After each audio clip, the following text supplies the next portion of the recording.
నమస్తే welcome to Abhinav Bharat.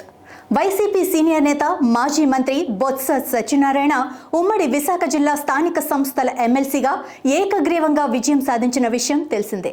ఇటీవల జరిగిన సాధారణ ఎన్నికలలో బొత్స కుటుంబం మొత్తం వైసీపీ నుంచి పోటీ చేసి ఓడిపోయింది. చీపురుపల్లి నుంచి ఎమ్మెల్యేగా పోటీ చేసిన బొత్స సత్యనారాయణ టీడీపీ సీనియర్ నేత కిమిడి కళా వెంకట్రావు చేతిలో ఓడిపోయారు. ఆయన సతీమణి బొత్స ఝాన్సీ విశాఖ ఎంపీగా బరిలో నిలిచి ఓడిపోయారు. ఉత్తరాంధ్రలో పలుకుబడి ఉన్న నేతగా 30 ఏళ్లుగా రాజకీయాల్లో ఉన్న సత్యబాబు ఈ ఓటమి తర్వాత ఢీలా పడ్డారని చెప్పాలి. అయితే మిగతా వారిలా మాయమైపోకుండా తమ నాయకుడు జగన్మోహన్ రెడ్డికి అండగా అవసరమైనప్పుడు మీడియా ముందుకొస్తూ ఆయన తన రాజకీయాన్ని హుందాగా కొనసాగించారు. ఇంతలో తనకు రావాల్సిన అవకాశం వెతుక్కుంటూ వచ్చింది. ఉమ్మడి విశాఖ జిల్లా స్థానిక సంస్థల ఎమ్మెల్సీ ఎన్నిక ముందుకు రావడంతో పార్టీ అధినేత అత్యంత చాకచక్యంగా బొత్సను ముందుకు తీసుకొచ్చారు. అధికార పార్టీకి అక్కడ బలం లేకపోవడంతో ఉన్నవారిని తమ వైపు లాక్కునైనా గెలుపు కోసం ప్రయత్నిస్తారని అనుమానించిన జగన్ అందుకు చెక్ పెట్టాలంటే బొత్స సత్యబాబే సరైన అభ్యర్థి అని గ్రహించారు. ఆర్థికంగా సామాజికంగా అన్ని విధాలా తట్టుకొని నిలదొక్కుకోగల శక్తి బొత్సకు ఉండటం జగన్ నిర్ణయానికి ప్రధాన కారణంగా చెప్పొచ్చు. పరిస్థితులు గమనించిన టీడీపీ చివరి నిమిషంలో సంచలన నిర్ణయం తీసుకొని పోటీ చేయడం లేదని ప్రకటించడం, నామినేషన్ వేయకపోవడం బొత్సకు మరింతగా కలిసొచ్చింది. తమ నాయకుడు అనుకున్నట్టే జరిగిపోయింది. అతని ఎమ్మెల్సీ ఏకగ్రీవం అయిపోయింది. అక్కడి వరకు అంతా బాగానే ఉంది. పార్టీ పరంగా ఆలోచిస్తే విశాఖలో వైసీపీకి ముందు నుంచి నేతల కొరత ఉంది.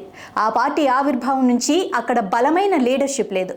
నాయకులు కేడర్ ఉన్నప్పటికీ వారిని సరైన మార్గదర్శకం ఇస్తూ ముందుకు నడిపించేవారు లేరు. ప్రారంభంలో మాజీ మంత్రి కొణతాల రామకృష్ణ, సబ్బం హరి ఇలాంటి వాళ్ళు విశాఖ వైసీపీని లీడ్ చేసినా ఆ తర్వాత జరిగిన పరిణామాలతో జగన్ దెబ్బకు తప్పుకున్నారు. ఆ తర్వాత ఇక్కడ సీనియర్ల నేతృత్వం కరువయింది.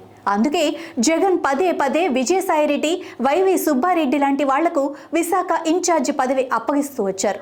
వాళ్లంతా తమ సొంత లాభం చూసుకొని పార్టీని మరింత బలహీనం చేయడంలో కీలక పాత్ర పోషించారు.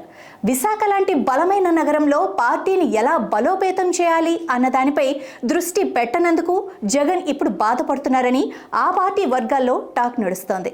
ఇక బొత్స కూడా ముందు నుంచి విశాఖ జిల్లా రాజకీయాలలో ఇంట్రెస్ట్గా ఉన్నారు. ఇప్పుడు ఆయన విశాఖ ఎమ్మెల్సీ కాబట్టి ఇక్కడ రాజకీయం చేయడానికి ఎలాంటి అడ్డంకి ఉండదు. ఇదే అదనుగా ఈ మంచి అవకాశాన్ని ఉపయోగించుకొని నలుగురిని కలుపుకొని ముందుకు సాగితే భవిష్యత్తులో బొత్స విశాఖపై పూర్తి పట్టు సాధించవచ్చని, అదే జరిగితే అటు ఉత్తరాంధ్రలోనూ ఇటు పార్టీలోనూ అతనికి తిరుగుండదని రాజకీయ విశ్లేషకులు అంటున్నారు. అయితే ఇక్కడ వైసీపీలో మరో చర్చ కూడా నడుస్తోంది.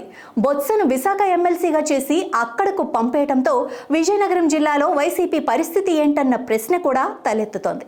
కానీ విశాఖ ఎమ్మెల్సీ అయినంత మాత్రాన అంత ఈజీగా విజయనగరంపై బొత్స మార్కును చెరపటం కష్టమనే వాదన కూడా వినిపిస్తోంది. ఇక్కడ బలోపేతం అవుతూనే సొంత జిల్లాను కాపాడుకోవటం ఆయనకు పెద్ద కష్టమేమీ కాదని పార్టీ వర్గాలు అంటున్నాయి.